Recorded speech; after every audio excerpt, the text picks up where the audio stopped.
Eto na ang ultimate sukatan kung makakapasok na ba this year si Kai Sotto o hindi pa. Ang Olympic Qualifying Tournament na kung saan unang makakatapat ni Kai ang napakatangkad na team ng Latvia na merong legit 7-3 at 7-2 and a pair of 6-10. Dito na susukatin ng NBA kung gaano kagaling si Kai, kung NBA ready na ba ang ating idol, at panoorin hanggang sa dulo mga kapatrol dahil baka isa ang iyong comment sa babasahin namin. Pero bago yan ay meron muna tayong pag-giveaway.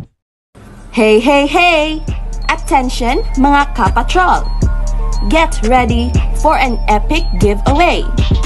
Once Express Info hits 150k subscribers, one lucky winner will win the incredible Oppo Reno 11F 5G smartphone. Here's how to join. Step 1. Subscribe to Express Info right now.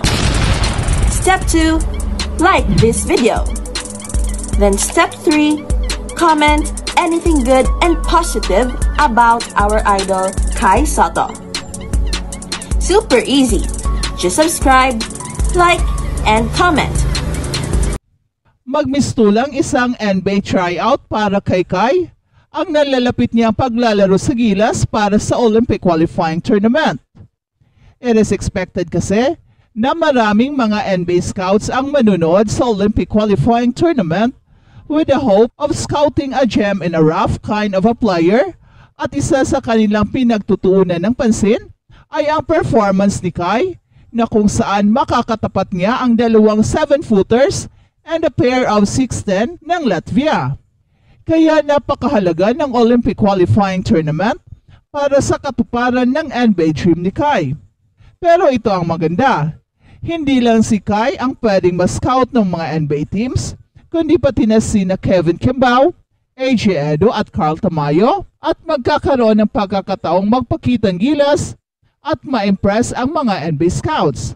Pero mas malaki na ang advantage ni Kai dahil meron na siyang napatunayan sa Japan B-League na kung saan kailangan nilang ipakita niya na madadala niya ito sa ibang liga ang kanyang magandang laro at hindi lang sa Japan.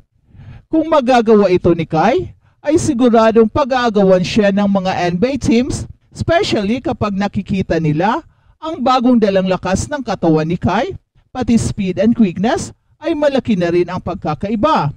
Pero ang hinihintay ng mga fans ay ang magagawa ni Kai sa actual game ang kanyang mga 3-point sniping na kung saan, in one of the pick-up games, ay kumana si Kai ng very impressive 16 of 18 from beyond the arc.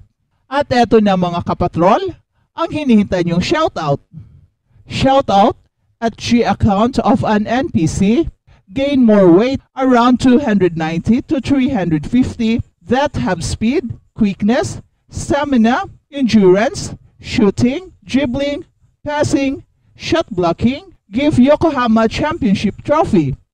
Use B-League as your training ground to showcase your career. Shout out at Buds Karinan 7080.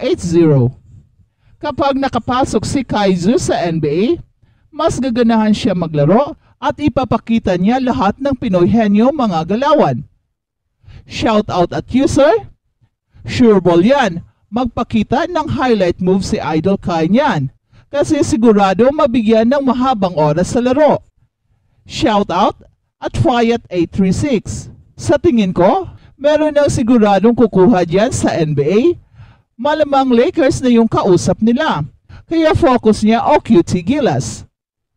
サッカーでこの時間もついている。おっと上を使ってくる。ダンクになりました。中カイソット、これは通りました。河村からカイソット、ダンクしました。 At balitang NBA naman.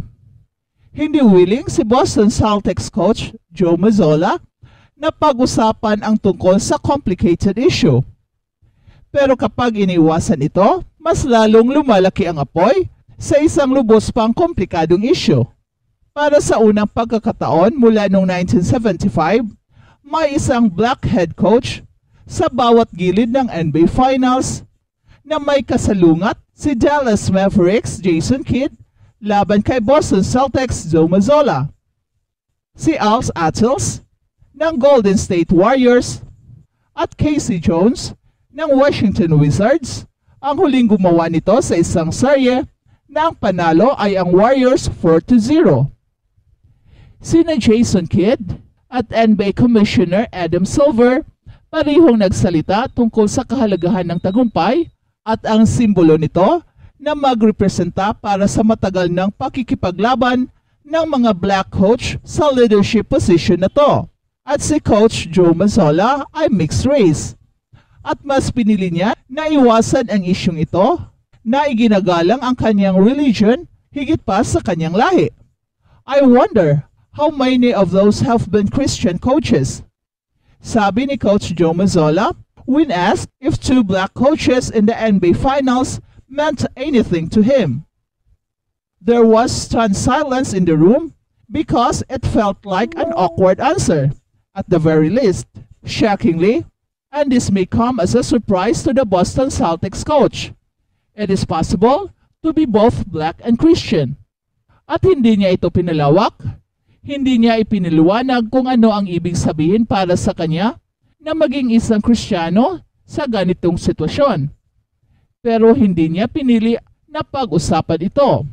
Siguro sinabi lang ito ni Coach Joe Mazzola para iwasan ang topic at hindi na pag-usapan nito. At totoo nga, wala ng follow-up question para dito. Just the awkward silence na siya naman sigurong gustong mangyari ni Coach Joe Mazzola. Si Coach Joe ay hindi nag-alala na makipag-argumento sa media at kung minsan ay lumalabas na napaka-sensitive kapag siya ay sinusubok. Pero hindi siya naapektuhan sa awkward silence na ito. And he has referenced his faith when asked about things like the royal family coming to a Celtics game. So at least publicly, he puts it out front and wears it proudly for whatever it's worth. Ang kanyang relasyon to his own racial identity is personal, pero ang kanyang sagot ay tiyak na nagbubukas ng pinto sa mas marami pang mga katanungan.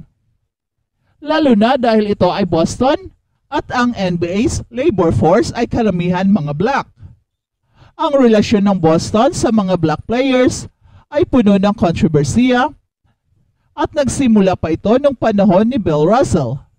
This didn't feel like a denouncement of Coach Joe Mazzola's blackness, so to speak.